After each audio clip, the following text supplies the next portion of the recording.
Hello and welcome to VFL. It's the most wonderful time of the year, not that nonsense where Santa comes and drops his sack in your front room. No, it's the 2026 launch season. Yep, we're going to go through the first few cars. We're going to talk about a few other bits. Stay tuned.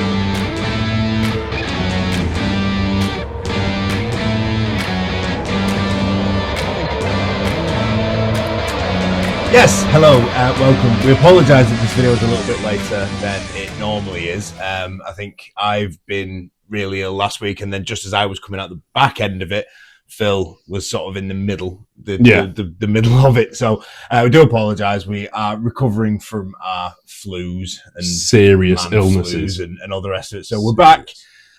Apologies if there's any coughing, spluttering. We are feeling better, but not 100%. So we apologise in advance. Just before we get going today, I just wanted to send a quick thank you to everybody because I got a notification on my phone yesterday to say that we have hit 1,000 watching hours. So thank you. It's genuinely fun to put this stuff out there into the world. So you crazy lot are the ones that have watched us for 1,000 hours. So thank you. It's funny, sir. You should hear him. 4,000 hours of editing for 1,000 hours of watches. There you go. Well, no, apparently it's fun. It's a 25% ratio, but but yeah, no, thank you. So thank you for sticking with us.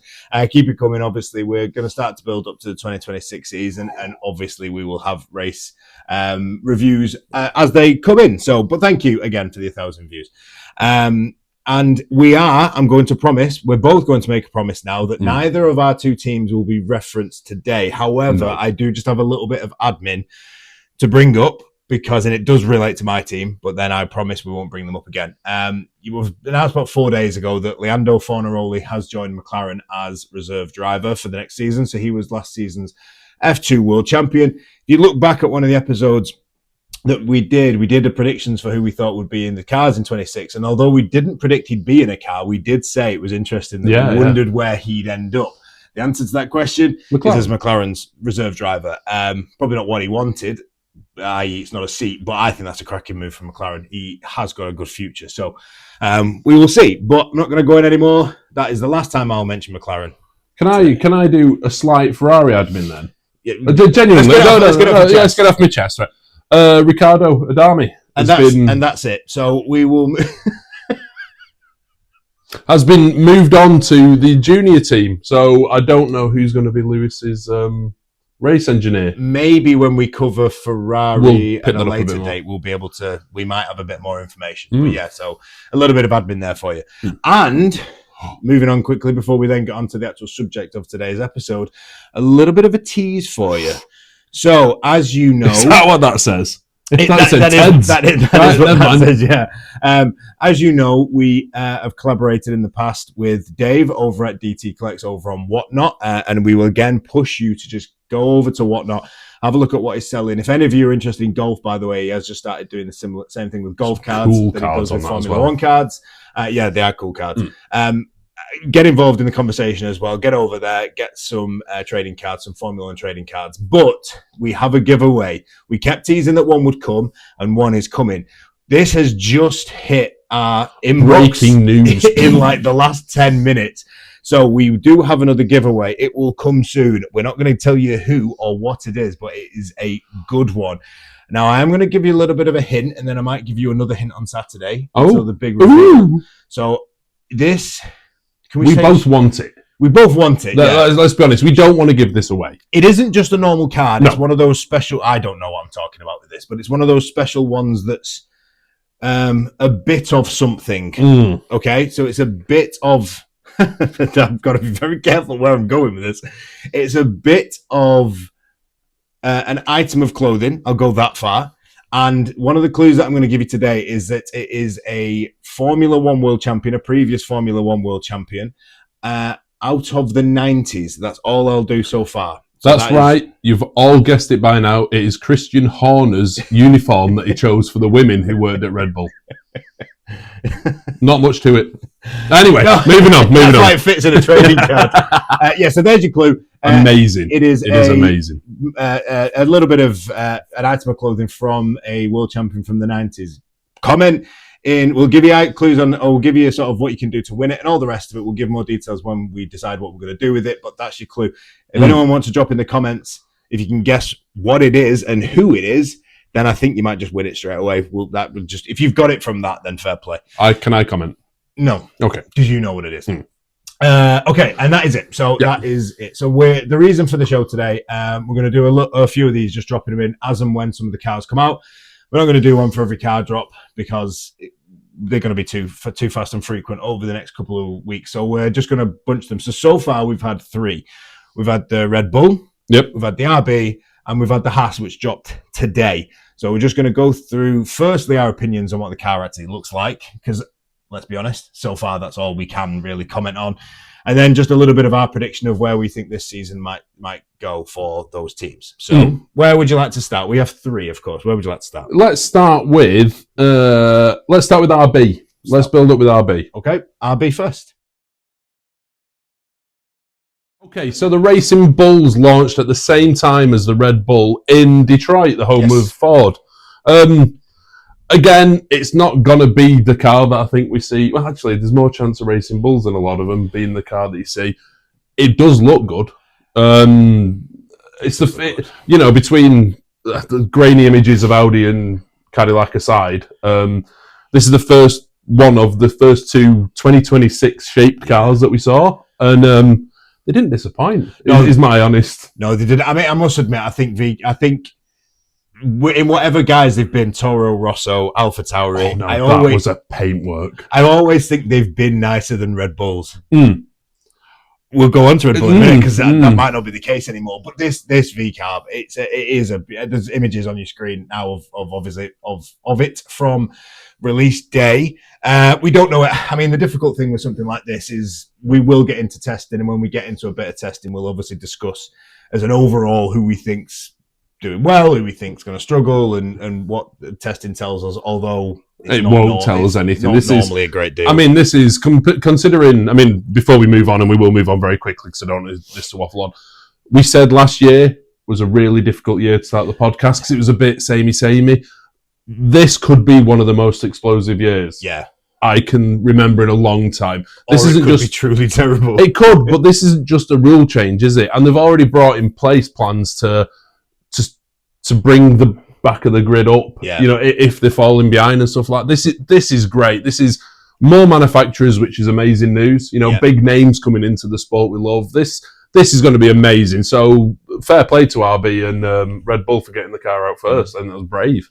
When we look at the car, so we obviously know it looks good. We don't necessarily know how it's going to perform, and nothing from the launch will tell us how it's going to perform, obviously. So the next bit, just having a little bit of a chat about what we think the team can hope for, what we think the drivers can hope for. It is pure guesswork at this stage. We have absolutely no idea. Firstly, we've gone to the drivers. Now, obviously, if you look at a 2025 comparison, it's obviously Hadjar versus Lawson. Hadjar, we know, has gone on to Red Bull.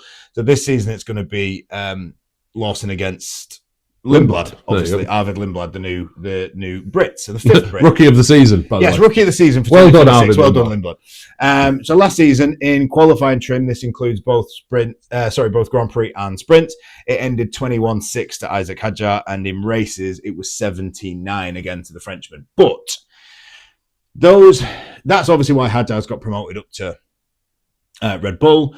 I think, in fairness to Liam Lawson, I don't think he did as badly against Hadjar as that suggests. No. I mean, you could see he didn't take well to the Red Bull seat. I don't think. We went on a lot last year as to how upsetting it was that they just binned him instantly. It was horrible. But the people who in charge of binning him are now gone, which is a huge step forward for Lawson personally.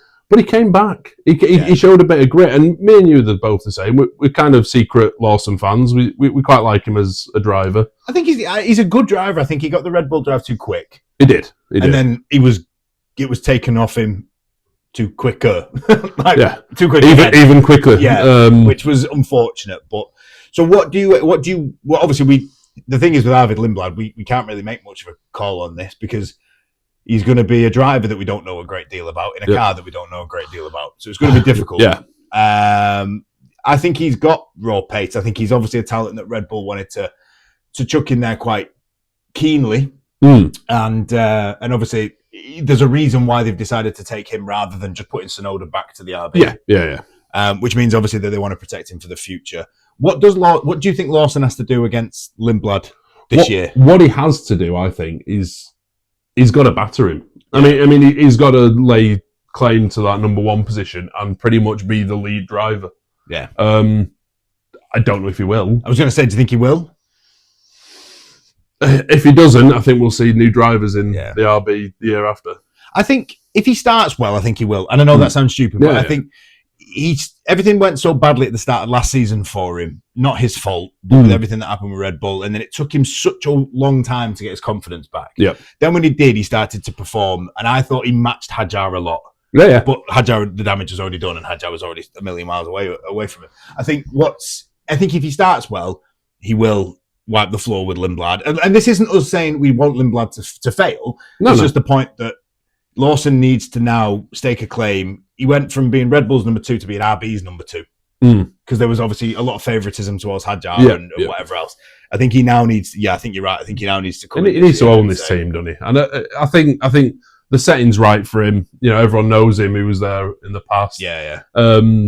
Certain people in the Red Bull stable have gone who were giving him such a rough time. The climate's right for him. It's just whether or not he can deliver now. So do we think? So if you had to, which teammate's going to win then? Lawson. You think Lawson's going to win? I don't know how well he's going to win. Yeah. Okay. That's our prediction. Then we're going to go with Lawson's going to beat Lindblad. Mid-table again, do you reckon, for RB? I reckon so, but like on the last video I did, if they have got this engine trick, yes, yeah, they could surprise a few people, and it's not against the laws of reality that RB come quicker than Red Bull, because it happened quite a few times last year as well. Yeah, it did. So it'd be interesting. It's nice to see they've got their own design team, so they can go their own way. Yeah. I'm gonna put my neck on the line. Go on. They're gonna beat Williams this year. Oh, that's bold. That's bold. If we're assuming that the top 4 will be the top 4. Yes, I'm not allowed to mention the team that made me laugh there. If we're going to assume that the top 4 will be the top 4, yes, I think RB might pip Williams to 5th. Oh, that's a bold shout. I like the brave. I'm ignoring the fact that there's another team that Aston Martin who could take that 5th. I accept. Yeah. All right then, but between them two, yeah, I think RB might pip Williams. That's bold, because if you were going to pick one of the 2 driver lineups, you'd pick Williams. Agreed. Every day. Yeah, 100%. But I think I've got a sneaking feeling Red Bull, and as a sort of on the tail of them, RB will do well this year.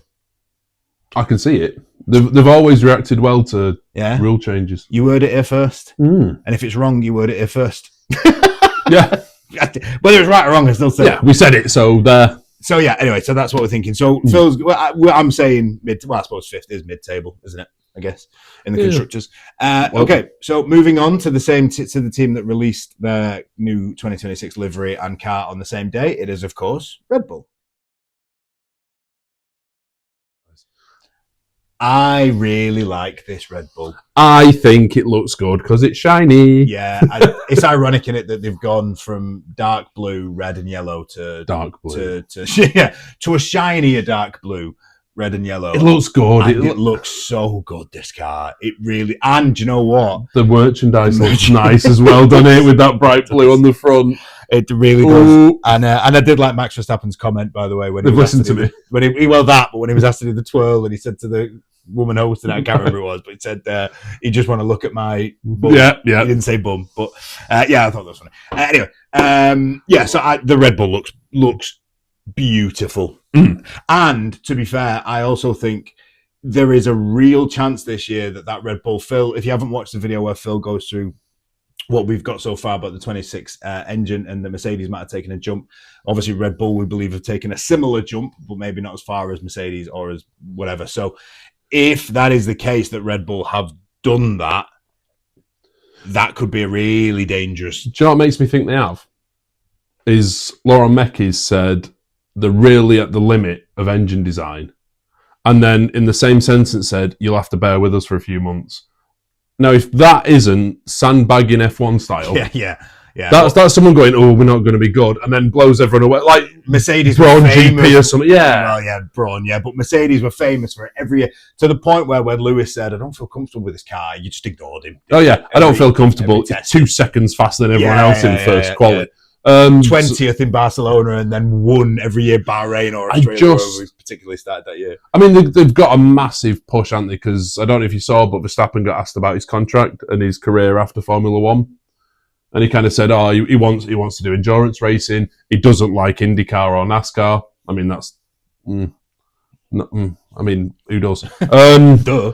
But he said he's got a contract with Red Bull till 2028. He will see that out. So this is a guy who's pretty much guaranteeing his F1 career now to Red Bull. He doesn't want to stick around forever. He's already told everyone that. Yeah.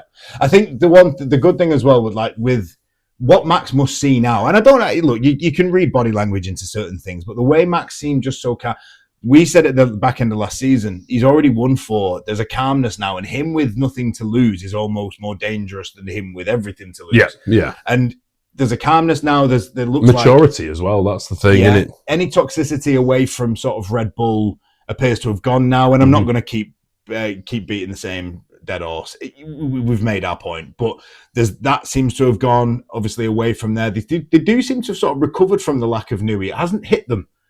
Not as much as you thought. And one thing I will say, again, we don't know what the other car's going to look like. That Red Bull looks aggressive. Yeah, it does. You know, if you look at the Coke bottle shaping on the back and everything, it still looks like... I mean, the Red Bull was renowned for pretty much being shrink-wrapped, wasn't it? Yeah. You know, especially in the Vettel days and everything. There was no room. We didn't even see the livery. No, there was no space. It was just... Everything was glued together. And it just looks very tight. And that's the benefit of having your own engines now, of course, is that they can design the chassis around it. And, you know, this is make or break season, I think, for Red Bull. As in, they're either going to go on quite a steep decline, I think, or they're going to be up there and they're going to stay up there for a while. I agree. It will, and it can only be one or the other. But I think they'll sort of tail off out of the top 4. And I don't think they'll drop below 4th, but I mean they'll be 4th, but quite a way away. Yeah. Or they'll be 1st and quite a way away. I think it will be one extreme or the other with this Red Bull. And just everything, like I say, Mekis looks like he's got his head screwed on. He's a good character, Mekis. And even within a set, because we mentioned it. If you go back to the Silverstone videos, we said it at the time, and again, Sergio Perez has now come out and confirmed that Christian Horner has basically admitted that he only ever had space for 1 car, and he only ever submitted 2 because that was the rule. You had to have 2 cars, and I mean that's damning to hear as a driver. But those days of Red Bull are gone. And in Isaac Hadjar, this is no disrespect to Daniel Ricciardo, to Pierre Gasly, to Alex Albon, those that have gone in the past. A little bit of disrespect to Yuki Tsunoda, but Yuki, come on. You've got now in Isaac Hadjar a very, very, very talented driver, and those that I've just listed before are talented drivers too. But in Hadjar, you've got someone that he will be a good teammate in as much as he'll push Max, but he'll also, I think he'll know his boundaries and he'll know when to do the things that help Max, but he'll also drive him on. I've no doubt that if Max is hurtling up behind Hadjar and Hadjar's winning a race, there will be a little bit of tinkering to keep Mr. Max happy. Yeah, I agree. I mean, I don't think he needs it. It's the first answer. I think he'll go and hunt down anyone and pass him himself. Well, you said, but they will back. Agreed. Well, you said, because this is the second attempt of us filming this film, just so you know. What you said in the first attempt, in take 1, that it's like the Michael Schumacher Ferrari. Yeah. In as much as Verstappen is Don Juan in that team. Oh, he is. And rightly so. You're talking about a 4-time world champion. I'm not against that. Just so you know, this is kind of irrelevant because a teammate has changed, but this is the kind of thing that I don't anticipate will happen in 26. In qualifying last year in the Red Bull team, Verstappen won 26-1, and in races it was 24-2. I don't anticipate that sort of domination. Max will win. The problem is, you say you don't anticipate that domination, but it is based on how they cross the line. So Hadjar could qualify second every single race and still lose 24-0, only because Max is pole. All right, but if it is 24-0, the points won't. It won't be as much of a 24-0. All right, speaking of points then, in the championship, Verstappen got 421 points and obviously finished second. Tsunoda finished 17th and got 33. I don't know, by the way, if they're all Red Bull points or if his RB points are in there. But my point being, he won't outscore Hadjar by nearly 400 points. No. Next season. No, I mean, sorry, going back to take one that no one will ever see the light of day. But I said if Hadjar gets within 75% of Verstappen's points total, he can celebrate that as a championship in my eyes. And when you consider that Tsunoda got what? It wasn't even 1%, was he? Wasn't even, no. Yeah? 10%. Wasn't even 10%. Yeah. My maths is shocking. Maths is shocking. We're going to blame the flu. So I don't anticipate it being that way, but are we in agreement that Verstappen's still going to win the Red Bull battle next year? Yes, if not the championship. Yeah, and that is Red Bull, like I say, be mindful of Red Bull next year. We also have a little bit of an inkling maybe that Mercedes might be good, but they haven't released yet, so we'll talk about them in a bit more detail when they do. But Red Bull might really be the shoe-in, I think. It just all feels sorted. Yeah, and I think the problem is, like I say, we'll pick more up on the Mercedes thing, but you've got to have a driver that will beat Max. Yeah. And to be fair, McLaren even showed last year in the... I've mentioned them. What's my forfeit? My point was going to be... Ferrari cap next week. Even with a much better car and everything else, Red Bull still had the Verstappen factor. Yeah. If Red Bull come with the best car and the Verstappen factor and a more suitable teammate... then this could be a little bit frightening. But that Red Bull, however, from what we know so far, it's pretty. Yes, it's very, very pretty. We from what we believe from the rumors coming out of the paddock and stuff is that Red Bull are one or two teams that have Red Bull and RB are two of three teams that appear to have got this power unit absolutely nailed. If you want to have a bit more detail onto exactly what that means, go back and check out Phil's video with Mercedes taking the leap. And he'll explain it in a bit more detail. So that's Red Bull. Let's move on to one that I am genuinely interested in now. This is one that this could be a mega season for them, but we'll discuss it in a second because, of course, released today as we record this, the Haas. Yes. Okay, so not only am I slightly obsessed with this because I am a fully signed up member of the Oliver Behrman fan club. And looking forward to the day where I get a red cap with number 87 on. Yeah. Not mentioned them. Oh, yeah. This car intrigues me.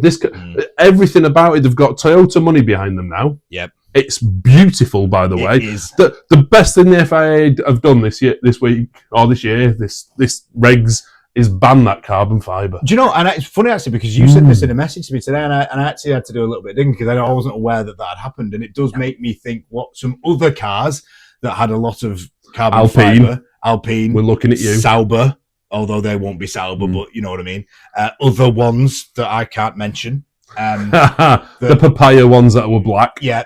So it is interesting to see what the cars will look like this year. But however, yes, like Phil said, we're talking about Haas. We are. And again, if looks are anything to go by, we have our top three teams in the World Championship. Oh, she's a sexy one. We haven't had a bad looking car yet this season. That Haas it looks absolutely stunning, and they will no doubt mess it up when we go to Mexico. I was going to say Texas.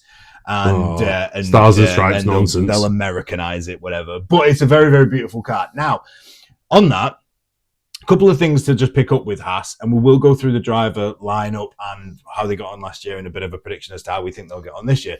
The only thing that worries me a little bit about Haas, and I'm not mentioning them because we're not allowed to mention either of those teams. You're going to talk about the engine, aren't you? Yeah, I'm mentioning them as a power unit provider. Now, we have said a load of times, and you've said it, that Ferrari, as both a team and a supplier, have always struggled when new regs have come. Yes. And one of the things that sort of worries me a little bit, yes, it's Toyota money behind it. Yes, it's...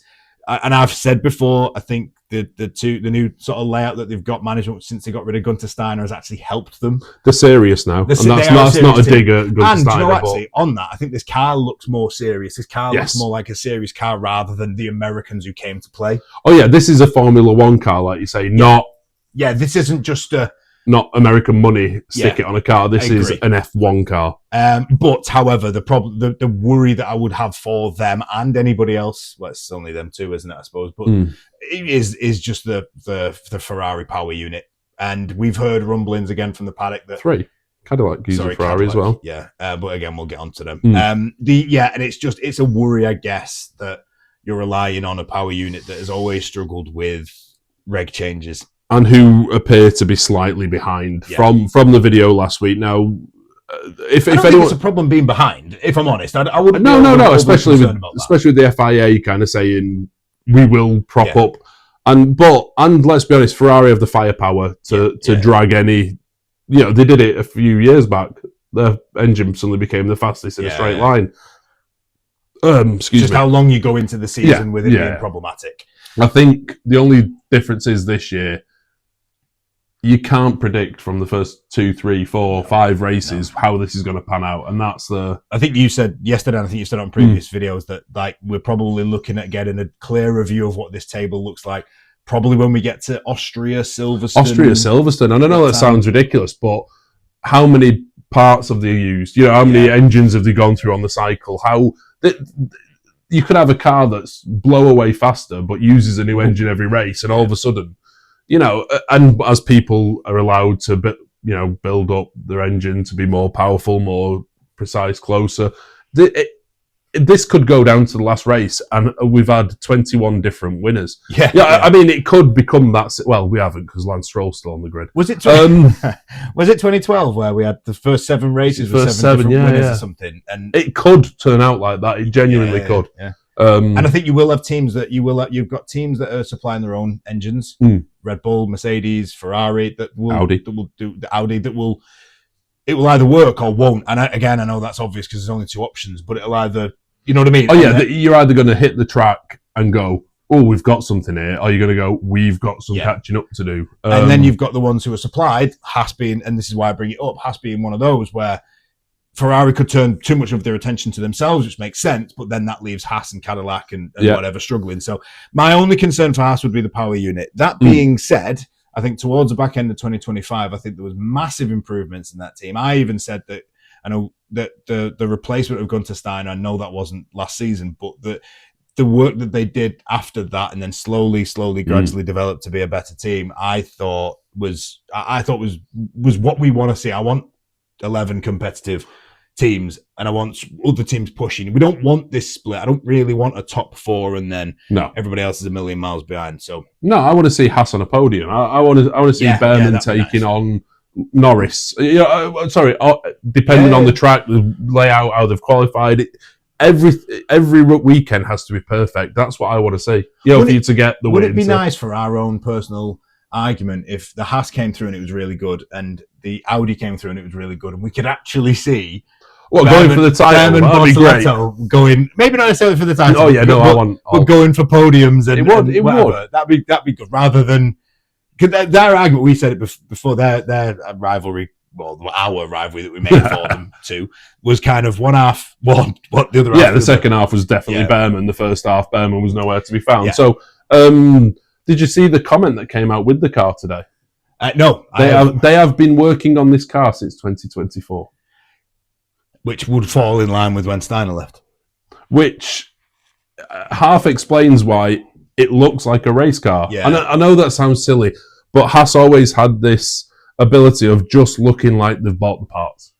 Yeah, they did. Rich boy going racing, and that sounds horrible. Yeah. And there is no disrespect, but it's how it looked. Yeah. This is they've pumped money into this one. Well, we've seen Haas for so long with the bottom of the barrel, weren't they, team in F1, and they would be happy with sort of a couple of points.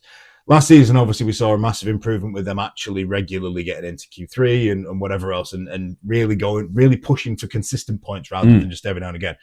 I personally predict them to take that step a little bit again. Engine dependent, unfortunately. Engine dependent. Yes, And again, we kind of we don't know, but engine dependent. Now, just before we'll go on to the teammates. So this is just how they were last season. So again, Haas are the only team that we've discussed on this episode that have kept the same driver lineup from last season. So it's the only one that we have a direct comparison for. So last season in qualifying, it ended 18-12 to Berman, and in races, it ended 16-14 to Berman. So it was very tight at Haas. It was. Expected though. I mean, you got Ocon's not a pushover. No. I think you've got Ocon who's at his limit. No, and there's no disrespect to him. This is the level of driver that Esteban Ocon is, and he's very good at it. He's the next Hülkenberg, unfortunately. Yeah. Agreed. And Berman and we spoke about this on the episode that will never see the light of day, so we'll bring this up again for you now. We said that Behrman beat Ocon last season. He was there or thereabouts with him and nicked it. And fair play, that's the first thing you're tasked with as a Formula 1 driver is beat your teammate. What do you think he needs to do now? It needs to put it to bed, doesn't it? It needs to be... it's almost now, and I'm thinking for if you're a Ferrari development manager, because he is still under the Ferrari umbrella and everything, you want him to get the big results. Ocon can beat him a few times, that's fine. Circumstances, new rules. You want Behrman getting that first podium, or that first pole, or, a sprint race is third. Those big moments where he can just show that he can... I mean, he did it last year. What was it, 4th in Mexico? You might be right, yes. So we saw that he's able to deliver the points, but can you go and push up to third? Can you go and chase third down? I think that's what I want to see. If Ocon beats him, that's just a look of the draw, I think, because they're both at the moment similar. They're very similar, but Behrman's on this huge trajectory from being a rookie. Ocon's been there, seen it.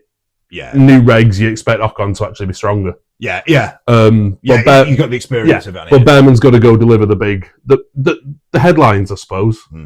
I agree. I agree with you. I think he does, and I think he will. I can see this being a positive year for Behrman again.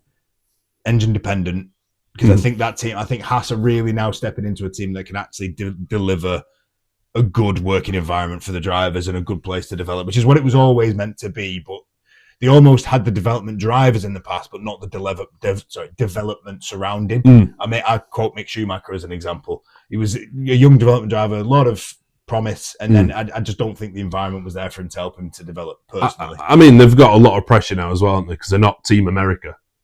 There's another one from over the pond now, and Haas don't have the money. They need to beat Cadillac. They need to batter Cadillac this year. And on that note, just moving on very quickly, massive shout out to Cadillac and Audi for getting a car on the track already. Yeah, that is huge. I mean, they have had all last season, both of them, to work on it. But I agree, they have. But it's a weird one when you're working on it, especially Cadillac, because they don't know what the Ferrari engine was going to look. They've probably got blueprints. But it's hard to develop a chassis around what an engine's going to look like. So it's a huge achievement. I just wanted to move on. We're not picking them up yet. We'll pick them up when they launch. Although, whilst we're giving shout-outs, have you seen Audi's merchandise? Yeah, it's very pretty, isn't it? That's. I feel like if I'm not careful, this season's going to cost me a lot of money. And have you seen Mercedes? No. Yeah, check it out. There's Antonelli, and then there's Antonelli posing, and there's a coat hanger, I think, because I didn't see him. But no, they're really nice stuff. We tried. And on that point, Ferrari. Yes, I'm going to do it because you mentioned McLaren. They launched their race suits today and their caps. After all the criticism they've got in the press recently, especially from Audi, and how they've got a bright blue HP badge on them, they've listened and made it brighter. Yes. It is hideous. And the shoulder pads, we've got a picture of it on the screen now for you. The shoulder pads, it looks like an 80s woman's power suit. Oh, it's a power suit, yeah. The wedding singer, I think, is what I see. I want Lewis just to take it out of the cornrows and have it like a perm. Just a big afro. Yeah, that's what I want to see. Oh, God. That's what you get for having to drag the car around all season. But there we go. Anyway, so we tried our hardest not to mention either McLaren or Ferrari, and we nearly did it. Miserably. So that's it. So that is where we think RB will improve, and I personally think that they'll be in and around fighting for that sort of top 5, just in and around with Williams, Aston Martin, depending on how they turn out this season. We've got the Red Bull that I think we both think is going to looks so far like it might be really dominant. That might be one to watch in 2026. And of course, we've got the Haas, which so far, again, we think they've made steps in the right direction, and that'll be a really interesting one to watch next season. We've been nice to every team. We have been nice. That won't carry on. It won't. Maybe it's the excitement of these are the first. I know, yeah. This is the problem with this part of the season. That you look at it and go, "That's going to win." Yeah. So Haas will finish 3rd in the Constructors' Championship next year. RB's 2nd. Red Bull will win it. Yeah, there you go. Until Wednesday when the next car's released, and then they'll end up winning it. That's it for us this week. We will be back on Saturday because we'll go through the next 4 teams to release their liveries with between now and Saturday, and we'll have a similar sort of setup to this and our predictions. Drop us a like, a comment, a share, a subscribe. Keep those numbers going up. Thank you again for everything. And don't forget, drop a comment if you know what this trading card I'm referring to is. We will have more details next week. But from us,